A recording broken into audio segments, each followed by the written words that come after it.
Let's turn to the advisory now, and it's timing that today is World Financial Planning Day. Financial confidence playing a big role in how clients interact with advisors and with their own money. Here to talk about her approach and if there's a marked difference between male and female clients is Antoinette Mullins, Certified Financial Planner and Director of Steps Financial. Great to have you with us, Antoinette, on what is your day essentially. But we know that there is a little bit of there is behavioural differences between males and females. What do you see? Firsthand with my clients now, I'm talking in complete general terms, absolutely. But what I've seen firsthand is that although women are still quite often the bill payers, the ones who manage the household finances, they quite often feel overwhelmed by the bigger issues such as investment planning and especially about their own retirement planning. Taking a backseat often when they're part of a couple. I see the male taking a lead in a lot of these financial planning issues, such as retirement planning. This can lead to, unless he encourages participation, his partner being in the dark. And sadly, I've seen a lot of, and quite a few of my clients are older who have lost a partner and then at some point needing to be solely responsible for the finances in their relationship, in their family and leading the family's finances. So at a time when they need to mourn, they have the steep learning curve. Well, there's also the concern that things don't always go to plan in a relationship too. As we always say, a man is not a financial plan, Antoinette. Right. Over time though, how much has female confidence changed given that there are more women that have financial freedom and I guess autonomy over finances? Right. I see the difference markedly in the generations. When I see how confidence have increased in the way my clients talk in their 40s, 20s, 30s versus later on in life, there's a huge difference. And I think we've come a long way. We are more surrounded by finance talk shows like yours, where it's encouraged to talk about money.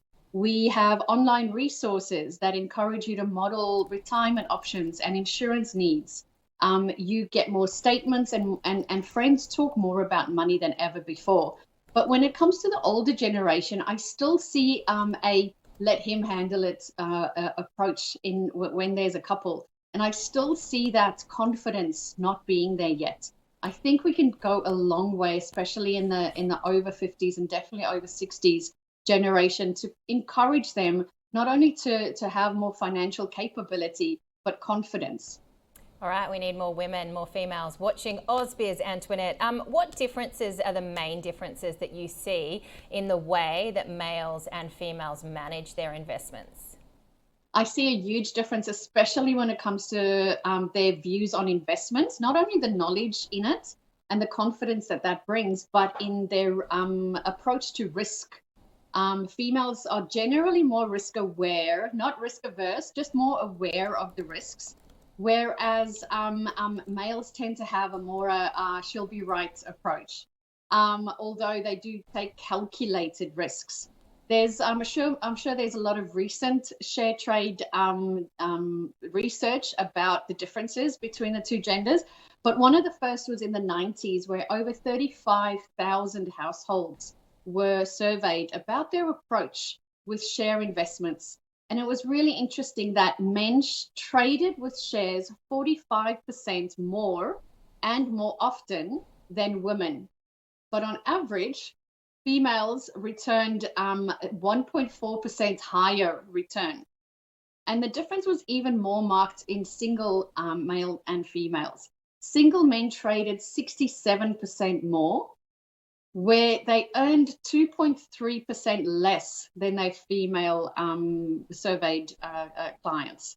Now, as we all know, it's time in the market and not timing the market that matters. So I think that survey, although a little bit older, still says a lot about our approaches to share trading and investments. Now, the other huge gap is not only the gender pay gap, but the fact that on average, women take time out of the office because they're the ones that are having children or time out of their careers. And you also then have the impact to superannuation as well. How do you as an advisor or in the advisory world help women to overcome some of these challenges, particularly when they're moving towards planning for retirement? Yeah, I think you've raised some really important points there. Those challenges are very gender specific. Added to that, the higher divorce rates later on in life, and also the fact that our life expectancy is on average at the moment about 5 years longer. So we have less money in superannuation. By age 65, it's about 47% less in super. But our super also has to last longer. And with the divorce rates, it's no surprise that women over the age of 55 is the fastest growing group of homeless people in Australia. So what I do with my clients is I discuss statistics like this. It's so important to be able to talk about money and to raise awareness that these statistics are real and it's impacting women today. But it doesn't have to impact women in 20, 30, 40 years if you make a plan for it now.